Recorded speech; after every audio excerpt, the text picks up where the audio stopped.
오늘 말씀 제목은 편견입니다. 그리고 마가복음 6장 1절부터 6절까지의 말씀으로 함께 은혜를 나누는 시간 가지길 원합니다. 편견이라는 뜻이 무엇일까요? 제가 검색해 보았는데 편견이란 특정한 사람이나 집단에 대해 갖는 부정적인 고정관념을 뜻한다라고 써져 있었습니다.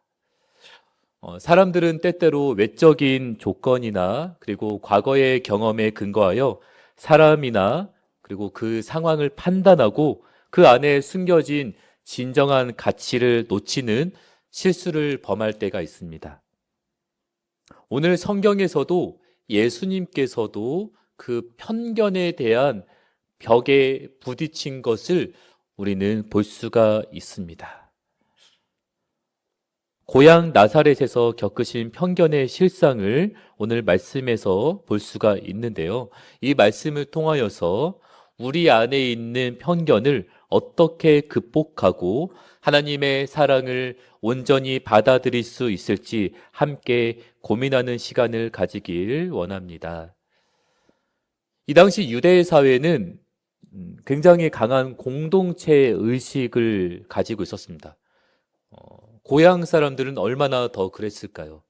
우리 한국 사회에서도 당연히 도시보다는 조금 지방 그리고 혹시나 단어가 오해가 없었으면 좋겠는데 시골 쪽에는 조금 더 이 시족 사회라고 거기서부터 쭉 이어왔을 만큼 어떠한 이 유대감이 굉장히 강한 그러한 문화가 우리나라에도 여전히 존재하고 있습니다.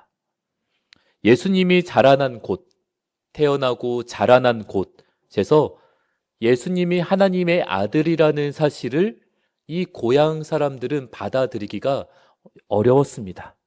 그래서 예수님을 오늘 성경 본문 말씀에서는 마리아의 아들, 목수의 아들로 기억하면서 이제 예수님에 대한 의심을 품게 됩니다.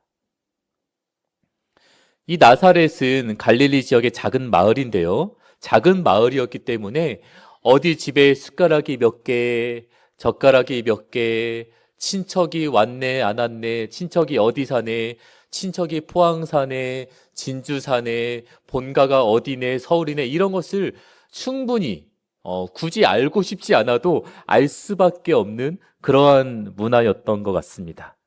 즉 사람들 간의 친분과 정보가 쉽게 공유되는 사회였습니다. 그래서 이러한 환경에서는 외부인의 말보다는 이 익숙한 이웃의 평가가 더욱 강력하게 작용하였습니다. 예수님께서 고향 나사렛에 돌아오셔서 회당에서 가르치실 때 벌어진 일이 바로 오늘 마가복음 6장에서 나오고 있습니다. 6장 1절에 보시면은 거기를 떠나사 고향으로 갔을 때 누가 따라갈까요? 제자들도 함께 따라갔다라고 합니다. 예수님의 사역을 하는 곳곳에 홀로 가지 않으시고 제자들도 함께 따라갔다라고 합니다. 예수님께서 고향을 방문하신 것은 단순히 어떠한 옛 추억을 되새기기 위함이 아니었습니다. 고향 사람들에게 하나님의 나라를 선포하고 그들을 구원하시기 위한 사랑의 발걸음이었다라는 것입니다. 즉 예수님께서 일부러 고향에 가셨다라는 것입니다. 근데 그러면 일부러 오셨는데 여러분 그 마가복음 5장에는 예수님을 보려고 먼 곳에서 바닷가까지 가고 많은 무리들이 예수님께 모여든 것을 우리는 알 수 있습니다. 근데 이번 마가복음 6장에서는 예수님께서 먼저 갔다라는 것입니다. 먼저 갔는데 얼마나 좀 갔으면 그래도 많은 사람들이 기다리고 환영 인파가 많았으면 하는 것이 사람의 솔직한 마음이지 않았을까요? 하지만 고향에 가셨을 때 제자들과 예수님이 바랬었던 반응과는 전혀 정반대의 분위기가 있었던 것이었습니다. 3절 함께 읽어 보실까요? 마가복음 6장 3절 함께 읽어 보도록 하겠습니다. 시작. 이 사람이 마리아의 아들 목수가 아니냐? 야고보와 요셉과 유다와 시몬의 형제가 아니냐. 그 누이들이 우리와 함께 여기 있지 아니하냐 하고 예수를 배척한지라.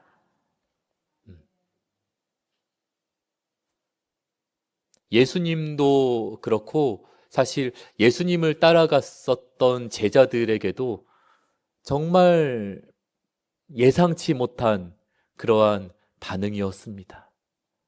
어딜 가나 예수님의 옷깃만 만지고 싶어서, 말씀만 하옵소서, 이렇게 예수님의 어떠한 사역적인 승승장구하는 모습들만 봐왔었던 제자들이었기 때문에 고향에 가면은 더 커다란, 마치 지금으로 따지자면은 뭐죠? 레드카펫이나 이렇게 차를 타고 이렇게 카퍼레이드, 이러한 것 정도를 생각하지 않았을까 생각해 봅니다. 근데 전혀 다른 반응이었다라는 것이죠. 이 고향 사람들이 예수님을 뭐라고 불렀습니까? 방금 읽은 것처럼 마리아의 아들 목수가 아니냐. 그리고 또 요셉과 유다와 시몬의 형제가 아니냐. 그리고 누이들, 가족 관계를 그렇게 말하고 있습니다. 그리고 예수님의 직업 목수를 말하고 있다는 것은 예수님의 신분을 일부러 낮추어 평가하는 표현이라는 것입니다. 그러니까 예수님께서는 고향에서 어떠한 커다란 큰 기적을 행할 수 있는 상황이 아니었습니다. 왜냐하면 이들의 마음이 닫혀져 있었기 때문입니다. 불신이 있었기 때문입니다. 내가 신앙생활을 오래 하면서 왜 내 기도 제목은 이루어지지 않을까? 왜 하나님은 내 기도를 들어주시지 않지? 왜 나는 열심히 하는데 왜 하나님은 이러실까? 혹시나 예수님의 능력을 제한하거나 혹시나 예수님의 어떠한 이 말씀의 힘과 전지전능하신 하나님에 대해서 혹시나 의심을 하신 적이 있을까요? 왜 그렇게 기도 제목이 이루어지지 않으실까요? 왜냐하면 마음속에 불신이 있기 때문입니다. 정말 고쳐주실까? 정말 이게 잘 될까? 어떠한 확신보다는 약간의 의심의 눈초리. 이게 될까? 이렇게 염려하거나 불신하는 그러한 마음이 내재적으로 있다라는 것이지요. 예수님의 말씀 이 4절에서 보시면은 선지자가 자기 고향에서 존경을 받지 못한다는 것은 하나님의 역사에서 인간의 편견이 얼마나 큰 장애물이 되는지를 상징하고 있다라는 것입니다. 그러니까 선지자가 자기 고향에서 존경받지 못한다라는 이 4절에서 예수님의 말씀은 그 당시 고향 사람들의 편협된 시선을 적나라하게 드러내주고 있다라는 것입니다. 오늘을 살고 있는 우리가 겪고 있는 상황과도 많이 비슷하지 않을까 생각해 봅니다. 우리가 누군가를 판단할 때 혹은 한 가지 틀에 가두어 생각할 때 그러한 편견에 갇혀지게 된다면은 그 상대방 안에 숨겨진 놀라운 가능성을 보지 못하게 된다라는 것입니다. 우리가 때로는 주변 사람이나 그리고 사회의 틀에 갇혀 진리를 보지 못할 때 그 틀은 우리의 영적 성장과 하나님의 은혜를 가로막는 장애물이 될 수밖에 없습니다. 우리가 가진 편견이 종종 하나님의 일을 방해하게 되고 우리 스스로도 은혜를 받지 못하게 만든다라는 것입니다. 우리의 마음속에 있는 편견이 무엇인지 뒤돌아보길 원합니다. 어떤 사람에 대한 불신, 특정한 상황에 대한 고정관념, 이러한 것들이 우리의 신앙생활을 얼마나 제한하고 있는지를 스스로 되물어 봐야 된다라는 것입니다. 그래서 예수님께서는 우리에게 편견을 버리고 하나님의 능력과 사랑을 열린 마음으로 받아들이라고 메시지를 주고 있다는 것입니다. 결국은 예수님께서는 고향 사람들의 편견과 불신앙으로 인해서 이들을 마음껏 축복하고 구원할 수가 없었습니다. 누가 잘못했었을까요? 누구의 잘못일까요? 예수님의 능력이 부족해서일까요? 아닙니다. 사람들이 마음의 문을 닫고 예수님을 거부했기 때문입니다. 우리의 신앙적인 이 믿음 생활이 혹시나 반복되어지고 52주 혹은 또 새벽 예배, 수요 예배 마치 교회 출근하는 것처럼 그런 분들이나 혹은 매주 그냥 주일 한 번, 일요일에 한 번 오는 것 이런 것들로 인해서 혹시나 극소수의 분들에게 형식적인 신앙생활이 되어버렸거나 또한 마음의 문이 닫힌 분들이 있다라고 한다면은 죄송하지만 예수님의 잘못이 아니라 그분의 잘못이라는 것입니다. 기적이 이루어지는 것은 단지 능력의 문제가 아니라 믿음과 열린 마음의 자세가 함께할 때 비로소 나타나는 하나님의 역사라는 것입니다. 다시 말씀드리겠습니다. 기적이 이루어지는 것은 단순히 예수님의 능력이 문제가 아니라 성도들의 믿음과 열린 마음의 자세가 함께할 때 비로소 나타나는 하나님의 역사임을 기억하시길 바랍니다. 여러분, 오늘날 우리들도 나도 모르게 무의식 중에 여러 편견을 품고 살아갈 때가 있습니다. 그냥 교회 안에서나 일반 곳곳 이웃 주민이나 등등등 그냥 형식적으로 인사를 하다가 때로는 그 상대방의 어떠한 직업이나 조금 사회적으로 볼 때 조금 높은 사람인 것을 알게 되는 순간 이상하게 우리의 눈에 굉장히 그 상대방의 뭔가 후광이 느껴지는 것을 볼 수가 있습니다. 그죠? 저도 가끔 이제 학생들이나 청소년과 청년들 특강을 가게 되면은 이 아이들의 반응은 굉장히 말로 표현하기 어려울 만큼 굉장히 정말 어려운 상황입니다. 근데 제가 그때 핸드폰을 꺼내라고 말합니다. 그러면서 그 네이버 잠깐 가보라고. 그래서 네이버에 뭘 검색하라고 할까요? 박근희를 검색하라고 합니다. 세 글자. 왜요? 네이버요? 와이파이 안 되는데. 그래서 박근희를 칩니다. 오. 이러면서 이제 갑자기 저를 바라보는 시선을, 바뀌어진 시선을 보곤 합니다. 전 그때 굉장히 짜릿함을 느낍니다. 어쨌든 우리들도 무의식 중에 마음속에 편견을 가지고 살아갑니다. 여러분, 저의 눈이 커 보이나요? 저의 눈은 대한민국 평균보다는 조금 작은 듯 합니다. 그렇다고 해서 눈이 작다고 해서 잘 안 보이는 것은 아닙니다. 제 시력이 1.5, 1.2라서 여러분이 생각하는 이상으로 굉장히 저에게는 잘 보고 멀리 있는 것도 잘 볼 수가 있습니다. 눈이 작다고 해서 잘 못 본다라는 편견을 지우시길 바랍니다. 여기서 아멘은 조금 저를 인정하는 것처럼 느껴질 것 같지만, 네, 사람의 외모나 과거의 행동, 그리고 사회적 지위 등 다양한 기준에 의해 사람을 평가하고 판단하는 순간 우리는 하나님의 놀라운 역사를 놓치게 됩니다. 예수님의 고향 사람들이 그러했듯이 우리는 때로 너무나 익숙한 관계 때문에 사람들의, 성도들의, 또 친척이나 내 지인들의 진정한 가치와 가능성을 알아보지 못할 때가 있습니다.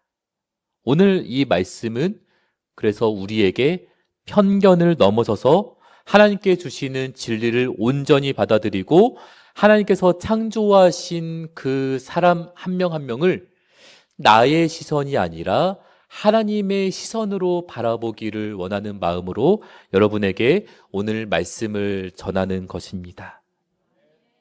자, 그러면 우리가 이 마음 속에 있는 편견을 극복해야겠죠.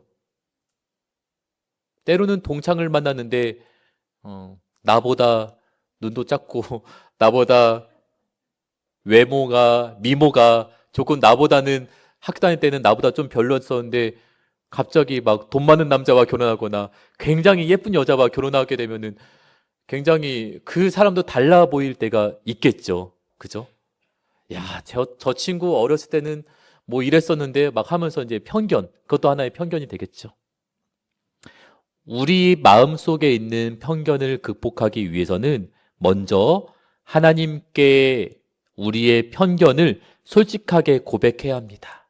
하나님, 내가 이 사람을, 이 사람을 하나님의 마음으로 바라봐야 되는데 나의 시선으로 바라보게 되며 그 사람을 낮추게 되고 제한하게 되었음을 고백합니다.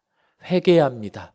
이렇게 먼저 하나님 앞에 나는 그런 적이 없어요. 난 다 그리스도의 사랑으로 보고 있습니다. 천만의 말씀입니다. 그죠? 먼저 고백이 필요하다라는 것이죠.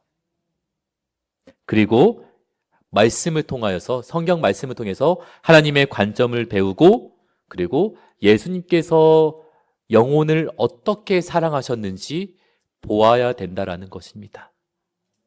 예수님께서 성경에서 보여주신 사랑과 용서는 우리에게 다른 사람을 바라보는 시각을 변화시켜 줄 수 있는 최고의 도구가 된다라는 것입니다. 또한 사람들과의 교제를 통하여서 먼저 들을 수 있는, 경청할 수 있는 여유가 있기를 소망합니다. 이 예수님의 고향, 방문 이야기를 통하여서 우리 안에 숨겨진 이 편견이라는 죄가 얼마나 무서운 결과를 초래하는지 깨달았습니다. 편견은 우리 눈을 가리고 진실을 보지 못하게 합니다. 거기까지가 끝이 아니라 하나님의 놀라운 은혜를 경험하지 못하게 됩니다. 우리는 외적인 조건이나 과거의 경험에 갇혀 사람이나 상황을 판단하는 어리석음을 범하지 않도록 늘 깨어서 기도해야 합니다. 우리에게 사랑과 용서의 본을 보여주신 주님, 먼저 배로 가셨고, 먼저 약한 자에게 가셨고, 먼저 죄인에게 가셨습니다. 교회는 죄인이 모이는 곳이에요. 의로운 사람이 모이는 곳이 아니라 주님 앞에 씻김을 받아야 되는 사람이 온 거예요. 그렇기 때문에 저 사람은 그래 이렇게 하는 사람이 오히려 더 죄인이라는 것입니다.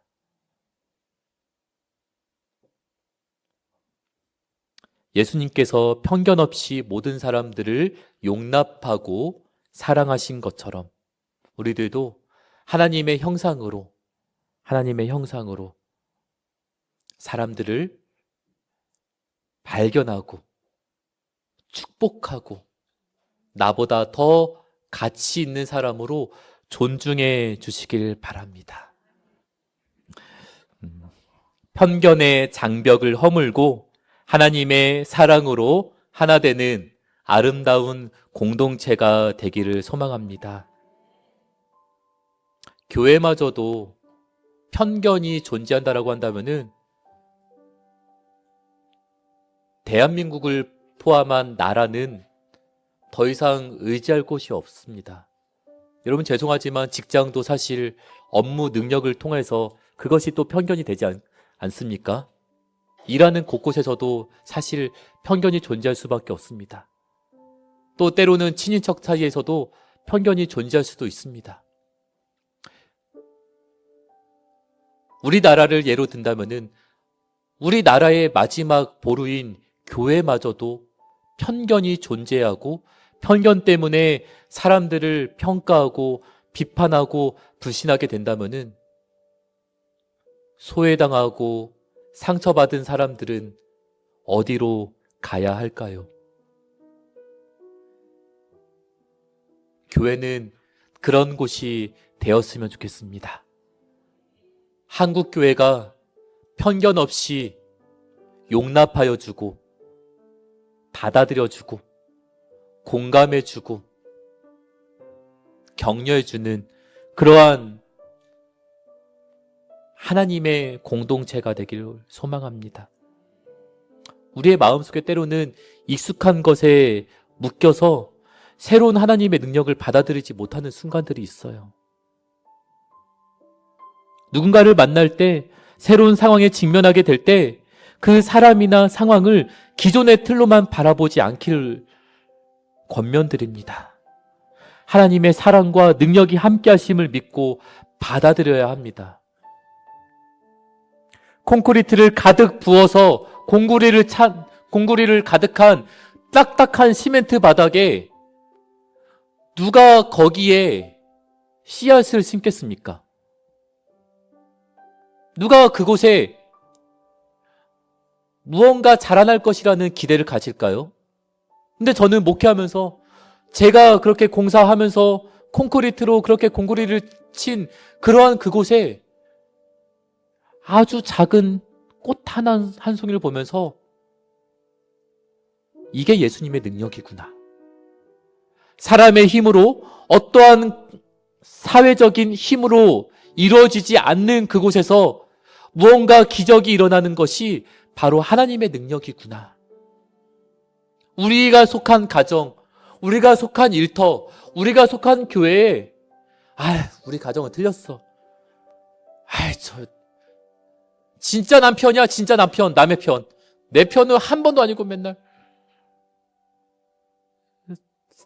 처음엔 예뻤는데 이 준마가 돼가지고 막 이러면서 서로 안티가 되고, 직장 사람들끼리 또 서로 깎아내리고, 또 정치적으로 또 서로를 비판하고 양극화되어 버리고 아무런 희망을 찾아보기 힘들어지는 이 한국 사회 가운데 편견이 정점을 찍은 우리 사회 곳곳 가운데 교회만큼은 그러면 안 됩니다. 교회만큼은 예수님의 관점이 성도들의 마음속에 심어져야 합니다. 오늘 이 시간을 통하여서 우리가 각자 가지고 있는 편견을 돌아보고 깨트리는 시간이 되기를 소망합니다. 우리 모두가 예수님께서 보여주신 편견 없는 사랑, 진실한 믿음의 자세로 서로를 대할 때 그 속에서 하나님의 축복이 넘칠 것입니다. 5절에서는 예수님께서는 그래도 고지셨습니다. 그래도 해야 할 일을 하셨습니다. 어려운 일 당할 때, 낙심하게 되어질 때, 내 힘으로 감당할 수 있는 상황이 아니게 될 때, 편견 없이 주님, 내가 주님 의지합니다. 내가 주님께 의탁합니다. 의탁이라는 거는 100%를 다 맡기는 거예요. 여러분, 은행에 돈 맡기고 날마다 은행 가서 검사합니까? 아니에요. 당연히 있겠지라는 100%의 마음으로 합니다. 조마조마한 마음으로 막 은행 막 강도 들지 않을까, 은행 부도나지 않을까, 막 그렇게 노심초사하면서 그 은행 앞에서 서성거리는 사람 한 명도 없습니다. 근데 우리들은 은행보다 더 완벽하고 완전하고 흠없으신 전지전능하신 하나님 앞에 우리의 문제와 우리의 신앙과 우리의 전부를 맡긴다라고 하면서도 여전히 걱정하고 여전히 염려하고 여전히 불신하는 우리의 모습이 있지는 않은지 돌아보길 원합니다. 여러분, 편견을 버립시다. 예수님의 마음을 본받아 나가는 저와 여러분이 되시길 주님의 이름으로 축원드립니다.